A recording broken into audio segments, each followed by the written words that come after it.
It's a participation of everyone. Like, you're not gonna dictate a culture.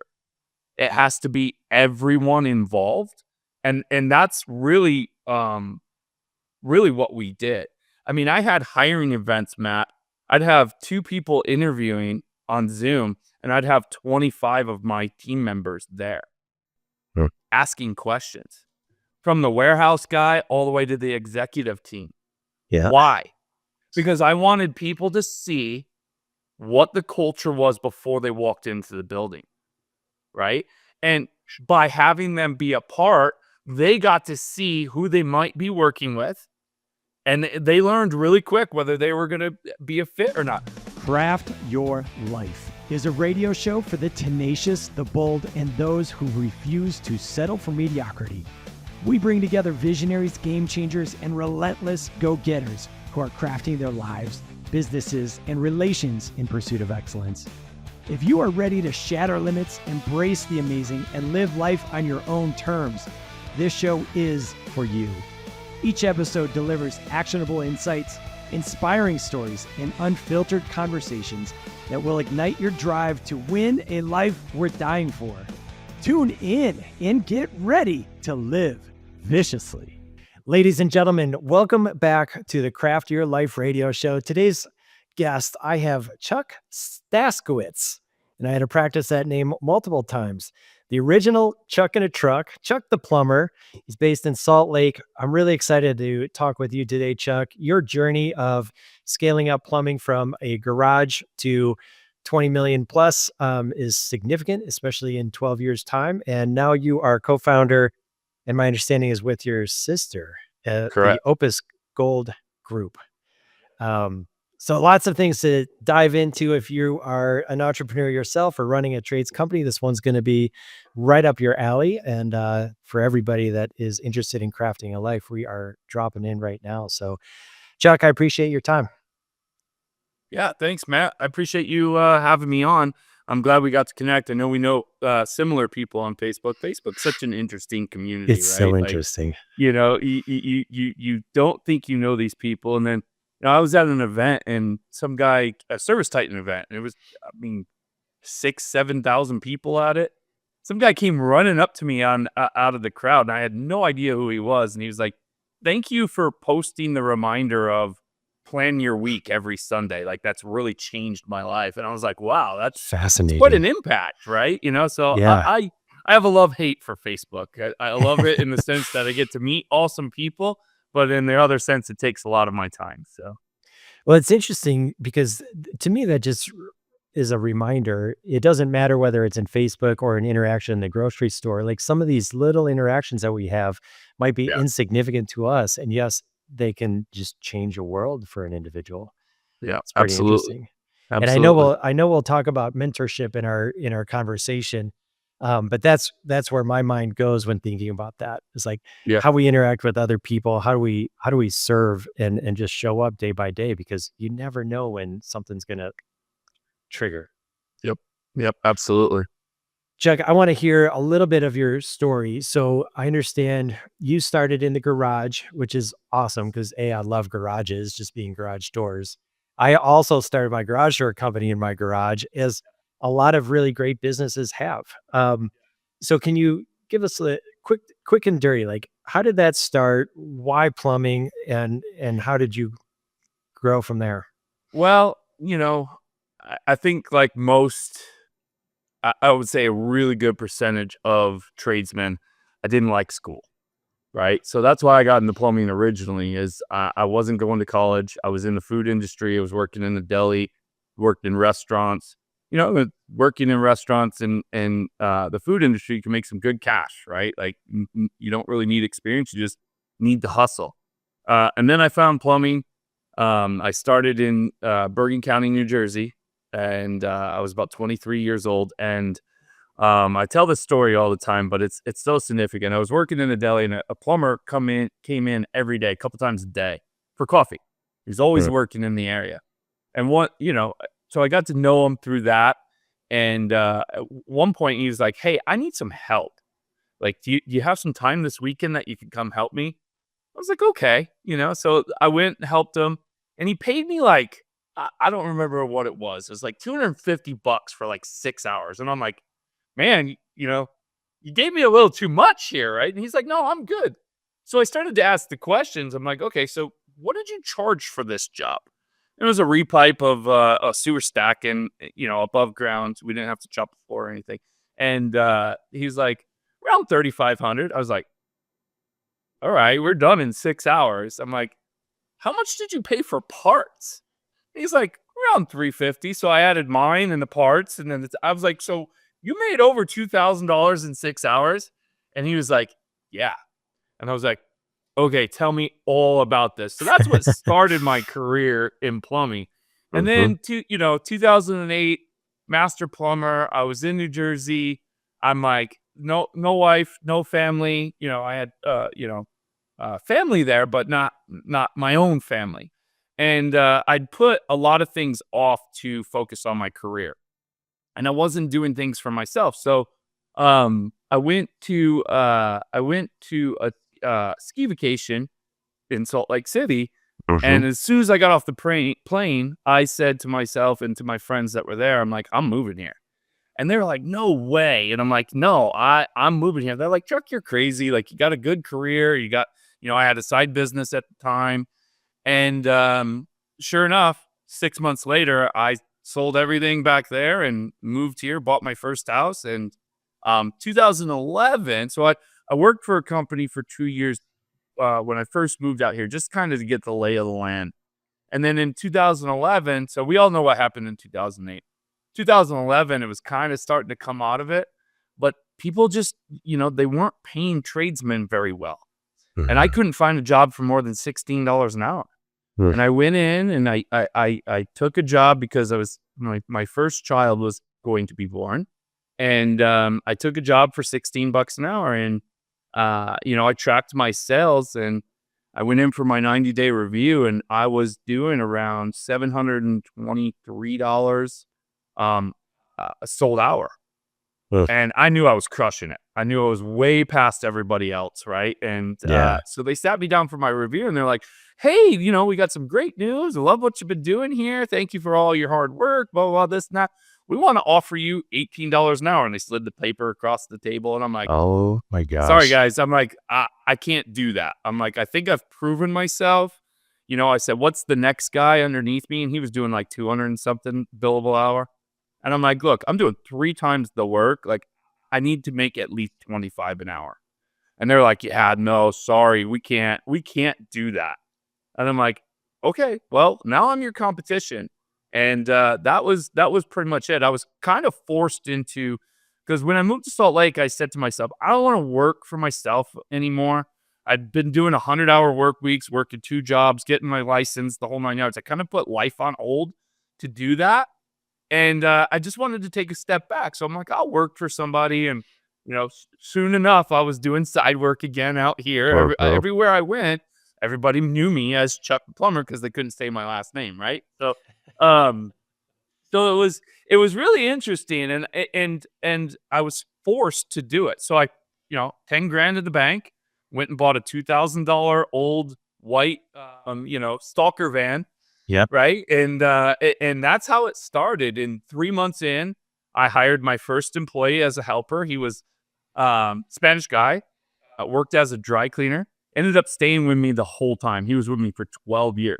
Amazing. So I took him from a dry cleaner and made him into a plumber. And he's still working for the company and one of the best plumbers out there. And I changed his life. I watched him buy his first house.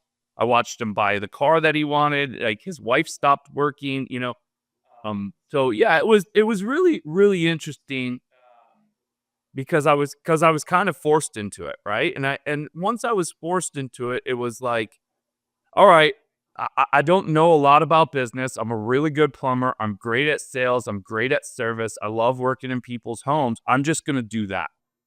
And then I'll put all the other pieces together and I'll find people that are better at the things I don't want to do to do it, right? So, the first 2 years I was out of my garage. And then I got a 1,500 square foot warehouse. And people are going to, this is only 13 years ago. People are going to go, what? I was paying $600 a month for this warehouse. And now that same warehouse is $3,000 a month, and it's not that much time, So the first 2 years we stayed relatively small. When I had a side business in New Jersey, it was easy because all my friends from high school and their parents were calling me. Like everybody knew, oh, hey, I need a plumber. Let me call Chuck, right? And here in Salt Lake was much different. I didn't know a lot of people, so I had to rely on digital marketing, right? And I got in and I started with just a one of the bigger guys that was doing a copy and paste website for you, right? And so Yep. nothing was different on it. And I learned very quickly, I was like, okay, that's the wrong way to do it. So I linked up with a smaller guy. We changed some things around, and I really got into the digital marketing world in Salt Lake very early on. And my website, it took a little bit of time, but after year 3, year 4, that's when the real growth started to happen. And we started to become bankable and could get funding and could get trucks and all the things. And then it was like, okay, 2008 was way behind us. So now it was like game on. Everybody was, buying things, improving their homes, doing new construction. Like it was just rocking around here. Yeah. Yeah. I love that.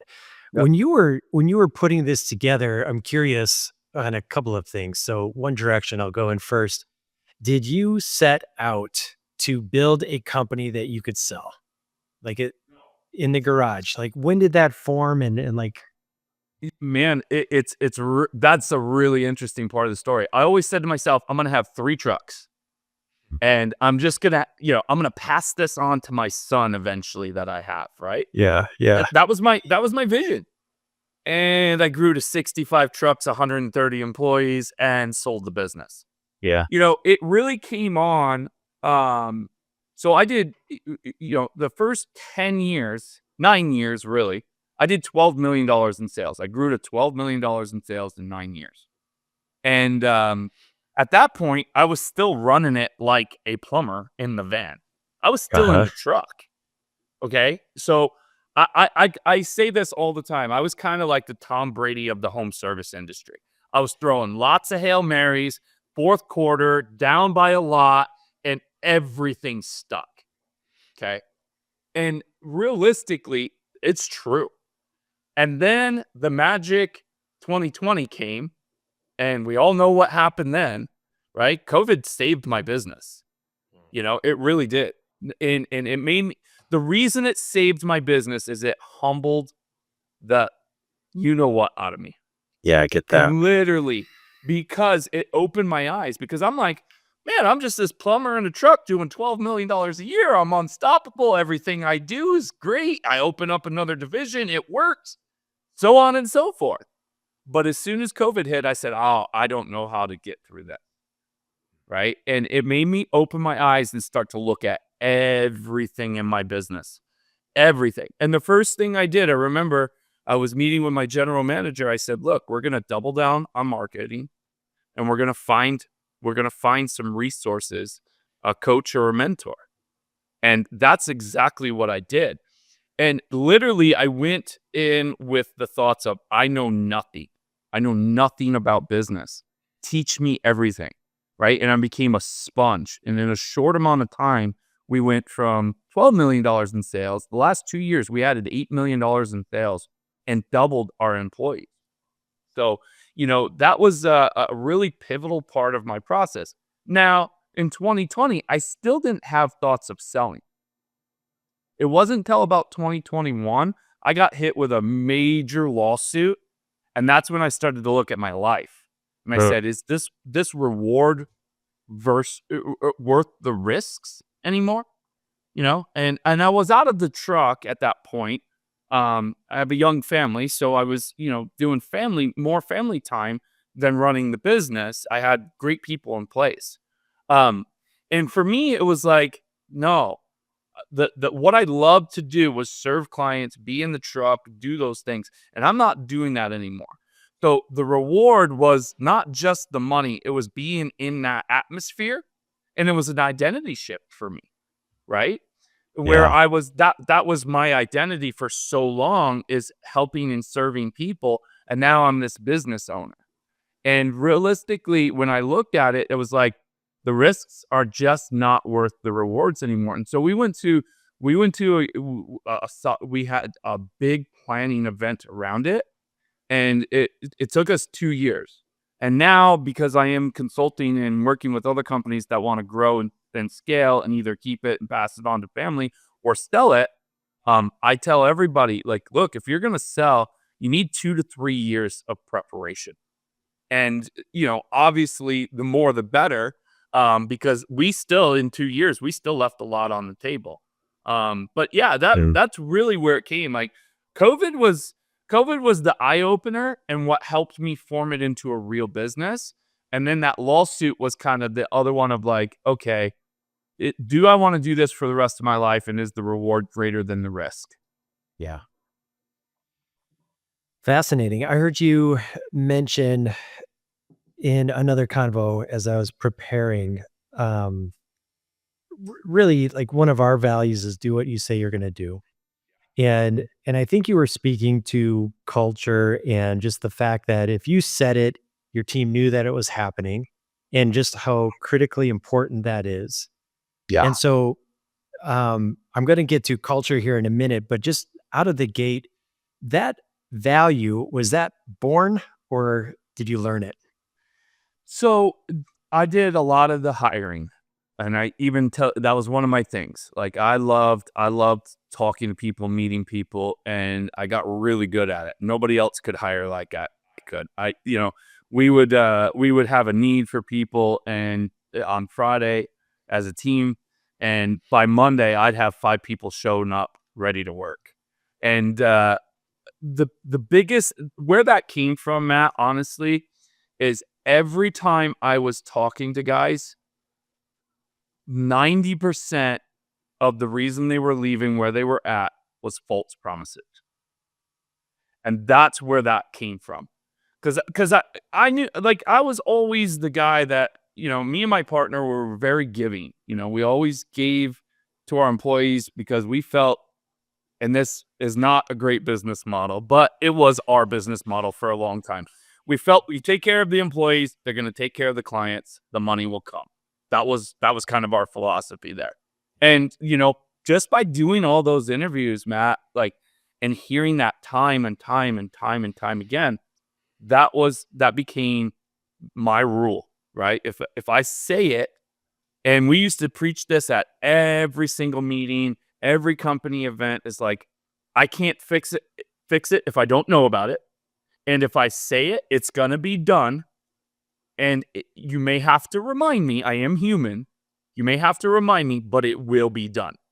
And we bred a culture of that. And people knew that. They're like, they knew open door policy. They weren't afraid to come to me and talk to me about things. Now, they did. Sometimes some people took advantage of that. I had to learn some lessons in there. Sure. But yeah, it was really one of those things. And later on, it was like, okay, I can't give you everything, but I will at least hear you out, and I will do my best to make the situation better. How would you define culture?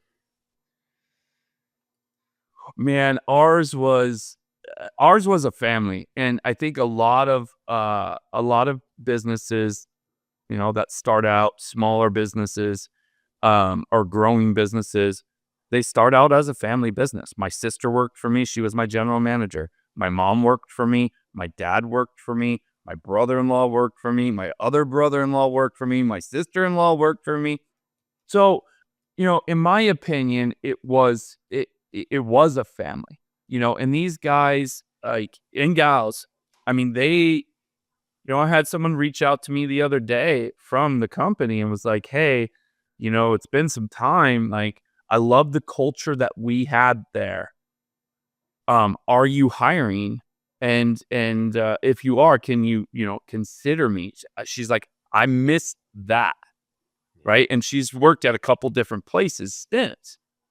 And she's like, I miss what you built. So I think it's a participation of everyone. Like, you're not going to dictate a culture. It has to be everyone involved. And that's really, really what we did. I mean, I had hiring events, Matt. I'd have 2 people interviewing on Zoom, and I'd have 25 of my team members there asking questions, from the warehouse guy all the way to the executive team. Yeah. Why? Because I wanted people to see what the culture was before they walked into the building, right? And by having them be a part, they got to see who they might be working with. And they learned really quick whether they were going to be a fit or not. We had barbecues every Friday in the summer, strategically. Number 1, so we could get people to turn in paperwork. Number 2 is just something great to do to give back to the guys, right? But we'd invite people that were interested in possibly working for us to the barbecues. Come by on Friday. Love that. See what we do, right? Get meet and greet and see if it, like, don't let me tell you how great my company is. Come experience how great my company is, right? And the same thing on those Zoom hiring events. When my team was there asking the questions, I could easily say, hey, Joe, tell Bob what it's like to work at All Hours Plumbing, and then just sit back and watch the magic, right? And it was literally like, so that's what it was. It was like involving them in as much as I could within reason, right? Like, if we had to make a major decision, hey, we're going to put this policy in place. Here's what it's about. Read it through thoroughly. If you have any questions, come to us. If you have any remarks and you don't think this is a good idea, give us those too. Constantly surveying. We had, if you go to the airport, and this is where I came up with it. If you go to the airport, they've got those buttons where it's red, yellow, and green on the bathroom, like satisfactory, how satisfactory is the bathroom? Yeah. I put up QR codes in our bathrooms and all over our building where it was an instant survey. If you didn't like something in the company or you liked something, you could instantly tell us anonymously or leave your name, right? And by doing that, it really made everybody feel that they were important and they were a part of every decision. We had policies. We had one that we put in place, and it was a time off policy, and no one liked it. And what it was is we got strict with it because a couple people were taking advantage of it, and we laid it out to the whole company, and it was. But that was the best part of the culture, right? Because it wasn't them griping between themselves or going to the dumpster and saying, oh, this company's this and that. It was them saying, hey, we don't like this. Let's take it to the leadership team. They did. Enough people spoke up and we changed it. Yes, I love that. Yeah. So I'm hearing, like, to craft a culture that's successful, because this is part of anybody's scale is going to rely on other people. And no matter what the scale level is, it's relying on other people, and a culture is going to contain those people, and it's going to guide behaviors. It's going to guide actions. So what I'm gathering is create opportunities for participation, create opportunities for quick, instant feedback. How does this apply to leadership? Like, what are the steps that you learned in your trajectory within leadership? Are there a couple milestone moments that are like, oh, lock in next level? Well, I mean, leadership is just that too. It's another layer of, having them feel like they're a part. It's not a dictatorship, right? Like, I was never a dictator. When I went into my tech meetings and my service managers were running it, I was just another technician in the room. I wasn't the owner of the company. I was there to support him. He was in charge of the meeting. And I think that's where a lot of I know that's where a lot of owners go wrong. They like to micromanage and they don't let their leaders lead. Okay. And you've got to let people make mistakes because that's how they learn. Now, guide them through it. One of the biggest things that shifted my leadership style was, instead of telling people what to do, I started asking more questions. So I Huh. trained myself when I wanted to tell someone, go do this, I would ask them a question instead. Or when Hmm. they would come to me and say, hey, how do I do this? I would say, well, how would you do it? Instead of telling them how to do it, getting them to think for themselves and being okay with with them having mistakes. Now, every mistake turns into a coaching opportunity, right? So if they make a mistake, hey, you know, okay, let's look at this situation and how could we improve on it next time? And I also learned when they came to me and was like, um, how do I bill for this job, right? For instance, instead of telling them how to do it by asking them, well, what do you think? How do you think you should bill for this job? And they say it, 90% of the time they were saying exactly what I wanted them to do. And then guess what? The next time that came up, they weren't coming to me. A lot of owners, they want to just answer it, get it done, and move on because they're used to putting out the fires. Instead of when you dial it back and really open it up and ask that question instead of telling them what to do, you're building that leader. Okay. And that's really where we did that solid for a couple years. And my leadership team, when we would get it, we'd finish each other's sentences. We were all firing on the same cylinders because we kept doing that. So when Yeah. I wasn't around and I would watch the phone calls go from 500 a day down, down, down, because they started answering their own questions and that I was giving them the opportunity to do it themselves instead of doing it for them constantly. And that Mhm. was huge with my leadership. I love that, man. Yeah. Asking question. I mean, that's super powerful in sales as well as leadership. 100%. Yeah, so good. All right, I'd be remiss if we didn't talk a little bit about what's going on in home services on a global level. And I certainly see it in garage doors. I just call it a disruption. And I know this disruption is happening in every trade. And some trades are a little bit maybe more mature or farther along in some ways than garage doors, but we're talking about private equity and how it's moving in and there's so much value in the trades, especially since COVID and um, just recognizing that we're not going to be able to replicate a craftsman in the super near future. Like some AI can move in and do stuff. But you talk about AI, you talk about the different marketing tech, you talk about private equity. Like, how do you sort through it all? There's a lot of excitement. There's some people jumping in and maybe getting over their skis. Some people just excited and think they're worth more than they really are. Like, how do you see it from your perspective now, going through it, Mm, exiting, Such consulting with such numbers? such a great question, man. And I get it almost 2-3 times a day. Um, it's really interesting. I thought 12 years was fast, right? And I'm seeing guys. I know a guy that just did it in 4.5 years. Yeah, it's crazy. And it grew a company to 17.5 million and exited in 4.5 years. And I'm like, holy cow. Crazy. Yeah, it's pretty intense, right? And I'll tell you why I feel he was ultra successful. Number one, he never compared himself to anyone else. Right. It was just him. So if you're doing $1 million a year in sales, $3 million a year in sales, 5 million, 10 million, don't compare yourself to anyone else. Do what's right for your company. Don't do, because what they did 2 years ago, even what I was doing 2 or 3 years ago, a lot of it's not going to apply right now because it's changed so much. So stop comparing and stop looking for this magic thing that's going to make your company that 30 million. Stop doing what a $30 million company does when you're only 5 million. Okay.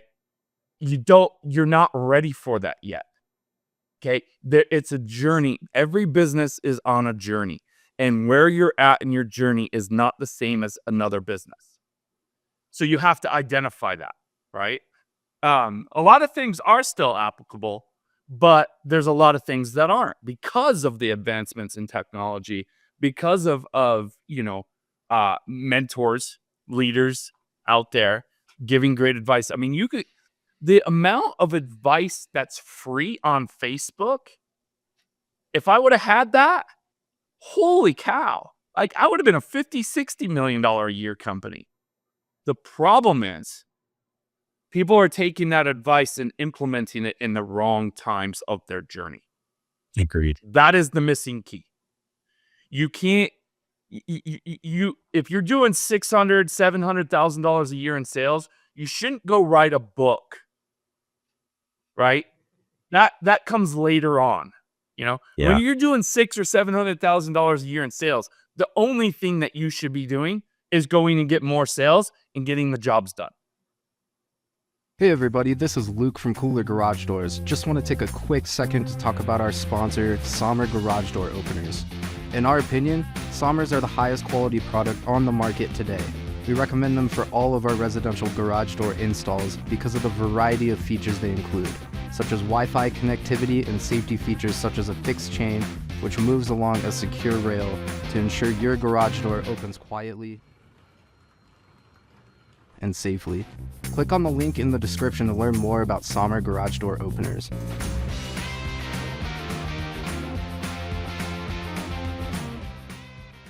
And then putting yourself out there, hey, I'm hiring, right? Looking for a great marketing company to work with. Looking for opportunities to be involved in the community, door-to-door knocking. Like that's where you're at in your journey, right? Don't try to do what the $30 million guy does. First of all, he's got a lot more cash than you. And second, he's got a lot more people behind him than you. You may have one guy. That's not it. And I see that, Matt, all the time. People are getting so ahead of themselves. Look, and I'm not bad-mouthing it. We all know there's a certain CRM out there. And they've got a lot of people signed up for it. And I'm looking at it and I'm like, man, you're just not ready for that. You're just not. Why don't you save and grow to that? Right? And it's just, there's so many different things like that going on right now. So it's good and bad, right? The information on Facebook is great that it's there, but it's also bad because people are tripping over themselves. Yes. So, for that $1 to $3 million operator, and bro, I mean, what you just explained is like, at some point when I am ready to write my book, I'll write about that because I'm not afraid of risks. And if I have capital, I'm going to deploy it and thinking that it's ROI, and it's not always ROI because over my journey, I've gotten better at the skill set of discernment. Like, how do I sift through the noise? How do I understand that if I go to a conference and I see somebody up there talking about quote unquote best practices, that it might not be my time? Like they're selling hard, right? That's what they're there for. And so, for a $1 to $3 million operator, like how do we sift? How do we identify like, okay, right now at the season that I'm in, I need X, Y, and Z. In other words, how do I identify the linchpin issues in the moment? Again, I do this probably 5 or 6 times weekly. I meet with people. I have on my website, you can go on, you can book a strategy session with me, 1 hour. Me and my sister, we come in, we identify where you're at in your journey. And you'll leave that call with so many takeaways, right? I promise. And it's not a sales pitch because I can only handle a certain amount of companies. I'm getting close to being tapped out. But I love building that strategy with someone and finding out where they're at within their journey and say, okay, look, don't focus on so many things. Stop being ADD entrepreneur and just dial it in, right? So that 1 to 3 million, I mean, typically, most of them don't know their numbers. Okay. Mm-hmm. So that's number one. That's crucial. You have to know your numbers and you have to be priced right. If you're doing 1 to 3 million, don't think you have to be bottom of the barrel you should be priced similar to the guys that are doing 30 million. Maybe not as much, but pretty close. Number one is because you're a smaller company, you're micromanaging it more than the $30 million a year company. And people most likely are going to get a better service from that smaller company. They really are, right? Typically 1 to 3 million, owners probably still in a truck. If you get an owner to a job, like if I went out to your house, there's nobody that works for a company that's going to do a better job than me. So why shouldn't I charge for that? Yeah. You know what I mean? Like I was the king of overkill, right? Like I would always do a job 10 times more than what I should have, because that's just the way that I operated. And I think a lot of owners are like that, so make sure your pricing's right. Know your numbers, make sure your pricing's right. If you're 1 to 3 million, me personally, I'd be focusing on how do I get bankable and how do I get so typically you only want to show profits really if you're going to sell. So 2 to 3 years before you're going to sell, or if you are trying to get loans. Now the rest, the rest I'd be putting back into a business. I wouldn't show a 20% profit if I didn't need loans or I wasn't planning to sell in the next 2 to 3 years. I'd be putting that all back into my business so I could grow the business more, right? So if you're 1 to 3 million, that's what you should be focusing on. Off to the sidelines, I'm always hiring. I'm always talking to good, people in the trades. I'm also always looking for the opportunities of maybe a company wants to get out of it, right? And I could go in and take a company over for next to nothing, add it to my company, grow that, scale that even farther. But realistically, you want to make sure that you can be bankable. So that first, however long it takes you to get there, if you can become bankable, now you can do leased vehicles. Now you can get an SBA loan. You're getting the cheapest money that you can get out there if you become bankable. And realistically, that in year 3 for me, that's how I scaled even further. I was buying used vehicles before that. I was buying used shelves off of Facebook Marketplace and putting them in myself. Love this. And that's great. I'm not saying that that's not good to do. It is. There's a time and a place for that. But when you start to, and I get it, right? Buying a $70,000 truck to put into your company when you're used to buying $10,000 trucks, that's hard. But what it does is it protects your cash flow. Now, yes, it does. Now you can scale faster because you can put 5 of those trucks on the road for what you would have paid outright for a used truck, and your jobs that you're generating are going to pay for that. So it's all about a cash flow thing. Those are the major things I would be focusing on if I was in that. And then community reputation, because I love Google, right? I do. Love, hate it, right? Because a lot of my clients, they got some things going on there. It's every other month there's a new algorithm and your calls start to go down and all this, but you've got to have it, right? Yes. You've got to be there. And it's like the phone book, right? If you remember the phone book, there's the guys that had the ad that was this big, and then there's guys that had the 3 or 4 pages of full page ads. That's the same thing with Google right now. The guys that are doing 30, 40, 50 million, they've got the 3 or 4 page ads. You've got this tiny little one. If you're doing less than that, you've got to grow that. You've got to scale that. Organically is definitely the best way to go. You've got to be in there, but that's not your main source yet. It can be down the road. So think about that. How do I subsidize that main source until I can afford the 3, 4 page ads, right? And that's community events, door knocking, home shows, Facebook communities. All of that will everywhere I went, Matt, whether it was the gas station, the coffee shop, the deli, everybody knew me as Chuck the plumber. Why? Because as soon as they needed a plumber, I wanted them to call me. I would leave tips, really good tips, because I'm in the service world, right? And when I went out to eat, I would leave a really good tip. But I also left a card. And I never let an opportunity pass by. I hired people from drive-thrus because they were so good and they were so happy. And I'm like, oh, you would sound awesome answering my phones. Here's a card. If you ever looking for a job, I'll change your life.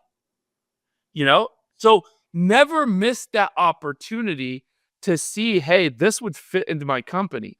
And quite frankly, kind of mixing culture and scaling together right now is probably the best time for the trades to hire. You got robots, self-driving cars, AI, all that technology coming out, and people are scared. Yes. And what else is happening? JP Morgan just announced return to work. No more work from home. Amazon did it back in September. You know how much pushback they got? They had to shut off their internal chats from that. So if you can't put all that together and say this isn't the greatest time to hire, you're crazy. And quite frankly, for me, I wouldn't be doing the traditional interviews, fill out an application, you come in one at a time. I'd be getting people on Zoom or in-person events, do a DIY night, hire for personality versus skills, right? And get multiple people into a room, do hiring events, and build that Rolodex. Even if you're not ready or you're not hiring, you should always be hiring. So good, man. 2 questions as we start putting loops on this conversation. One of them is just what you were alluding to. Like, what, if you had a crystal ball, what are we seeing in the next 5-ish plus years?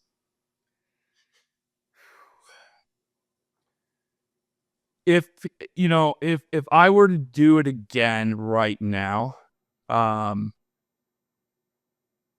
that's really hard. There's so many different directions that it could go in right now. But I know one of my favorite things right now is strength in numbers.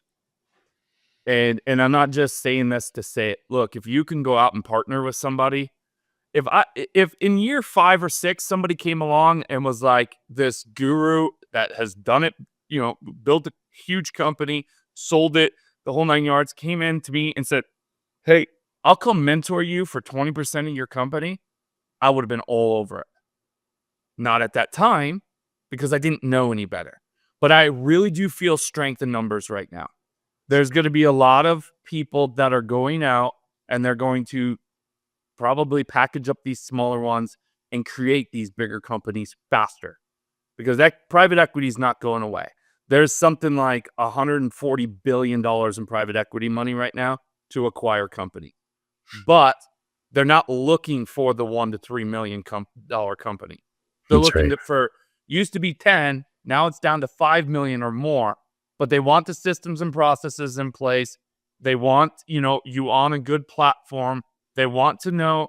The best thing that I told private equity when I went to sit down to the deal table was I work maybe 1 day a week and I snowmobile 60 days a year. My team runs everything.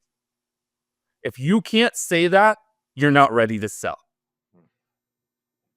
So to answer, it's such an interesting question. I think technology is definitely going to help or hurt, right?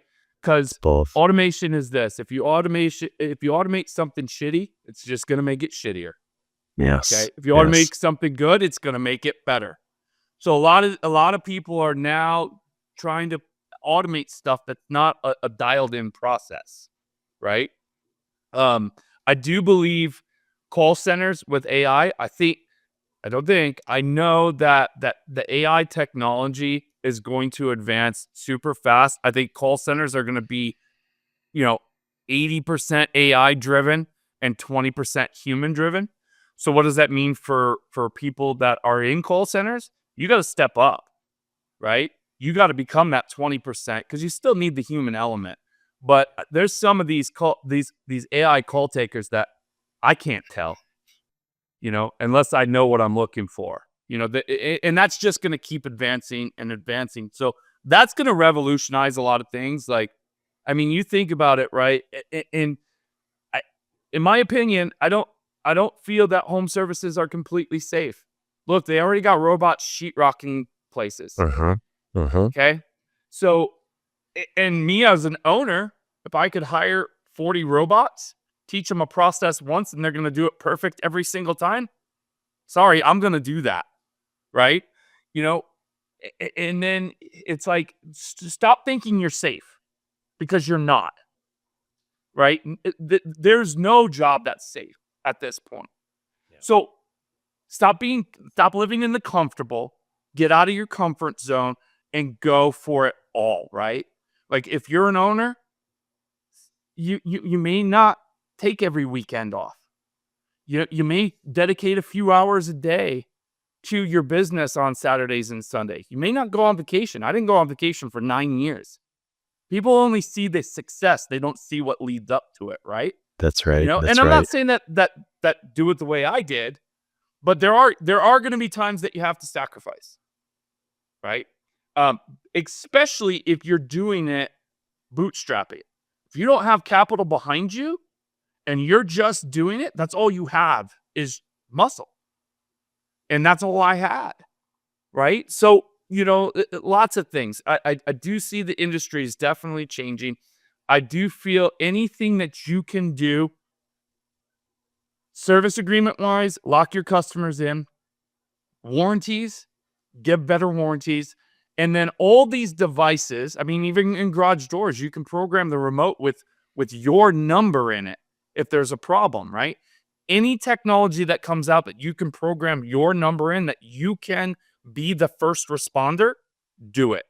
And if there's that technology is available, make sure you are offering it.